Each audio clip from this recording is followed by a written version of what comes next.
Subscribe to Disc Golf World.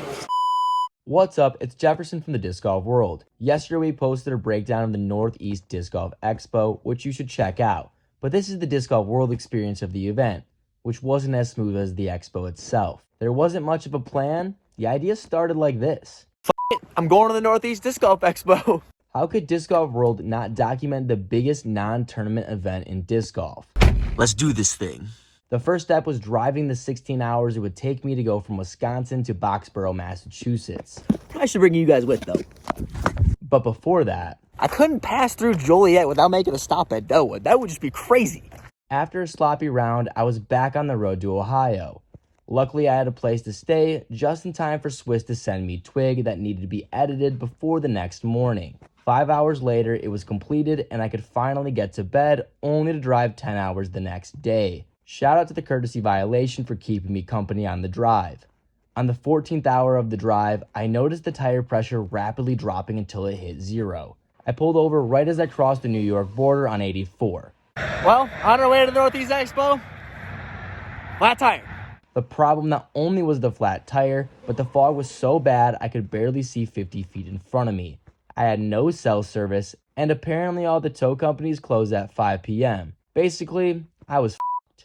Honestly, I was only worried about the I told you phone call from my parents, so I was doing whatever I could to solve this problem on my own. Luckily, while I was walking down the interstate to get through to someone, I got a call saying a friend could help me out for $350. And if you're wondering, no, not a friend of mine, a friend from a tow company that I called earlier. But with not many options, I said yes. After being stuck on the side of the road for 2 hours, he finally arrived. Everything went smooth besides the racism. But a new used tire was on the minivan and I was back on the route to the expo. With all of that behind me, I was ready to hang out and experience everything disc golf. Once I arrived, I saw the massive line of 500 people stretching around the hotel. To say I was excited would be an understatement. I had a chance to walk around before the rest of the public entered. I believe this event had the most exclusive drops from the Kratos, the Pixel, Gateway had new plastic and molds, along with Thought Space, and my favorite, the Tone Salt, which I gotta give a shout out to Happy with Par for hooking it up. Legit some of the best merch in the game. Go check out what he's doing. The expo is more than just shopping too. There was a pretty legit 9-hole course in the back of the hotel, and the highlight of the weekend was the MVP mini course that sadly, I have to admit, I sucked at. But fun nevertheless. It was also about this point I was receiving 90 texts because of this clip. Representing Disc Golf World. I could go on and on about why the expo is amazing, but who cares what I have to say? Listen to these people instead. If you like shopping, this is like the shopping mall of disc golf.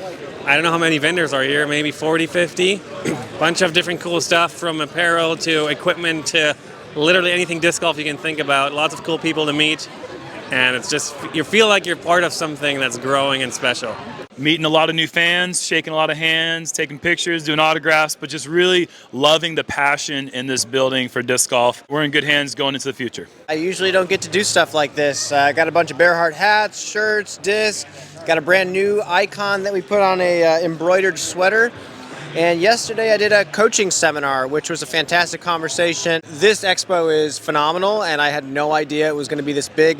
And it looks like we're going to have to upgrade facilities. It was an awesome weekend. Absolutely blew away my expectations on it. There's the unique products that you don't even know about. I just walked by a booth and someone showed me something I'd never seen in the sport before. So it's really cool, the innovations and ideas of moving forward. FOMO's a thing. You just saw thousands of people come through the doors here to see what's happening in disc golf.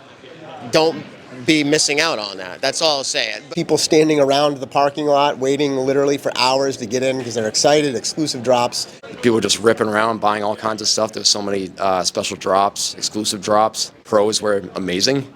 So pretty much everything. Everything was great. It legit has been amazing to meet everybody in the community, get out and see people face to face.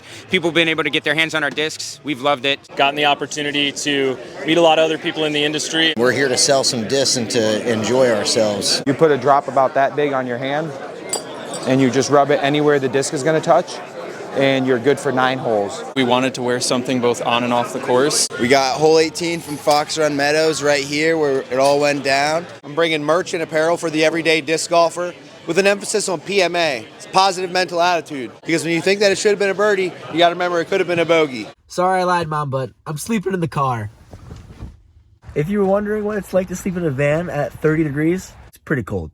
My favorite part about living in the van is looking like an absolute bum, walking into this place, changing, and just walking out with everybody seeing how I'm dressed. So let's get it. Definitely very successful, definitely bigger and better than last year. I mean, all the amenities alone of the mini course and the 9-hole course and the seminars and all the activities, incredible. It was all around success. It was insane to see that line wrapping around the parking lot. There's at least 500 people in that line. 500 different individual lives that are doing the different things in their life. I can't even remember my mind, but yeah, it was a success.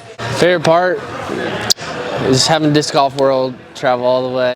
And my other favorite part was just, I don't know, getting to meet you all and the compliments and just passion and just seeing people just smile on their face, meeting these pros and talking to vendors and networking. That's what it's all about, and that makes me feel very happy that I can give a source of happiness and I guess life to people of talking about something that they love and do. Shout out to Ben for putting on such a great expo. If you wanted to go but couldn't make it, you gotta make it out next year. I also wanted to give a huge shout out to all the people that came up and said hi. We appreciate all the support, and it was cool to see some faces. You guys are the reason we do what we do, and I can promise this is just the beginning, not only for us, but the future of disc golf. Follow me on Instagram, Ben Kenny's. Come to the Northeast Disc Golf Expo next year. It's gonna be bigger and better. Just you wait. I want to give one more big thanks to all of you that said something to me while I was at the expo. And to everyone that wants to collaborate or mentioned anything along those lines, especially to those that had long conversations with, make sure to hit us up on Instagram. The 2024 disc golf season is not too much farther away, and we over at the Disc Golf World are super excited. Since we couldn't have our own drop of the expo, might as well do some on the video about the expo. Makes sense to me. The weekend wrap-up will still be here, but we'll again focus on recapping of the tournament. Wednesday will stay wacky with a Swiss cheese and Jefferson combined video. Twig will forever be on Fridays. And Saturday, we have a new social media show so you can stay up to date with all of your favorite pros. We are also launching a Patreon that will have exclusive content. We tried YouTube members, and we appreciate all of you who have been supporting. It means so much. But we're excited for the new opportunities that Patreon will allow us to do. Make sure to comment below what you want to see as well, and we'll make sure to make it happen. So if you want to help Swiss and I on the road for the Texas swing of the tour, that's how you can do it. But the free ways to show support will always be liking and subscribing, and we appreciate those just the same. Or if you got a house buy a tournament, a bet never hurts. Okay, thanks everyone.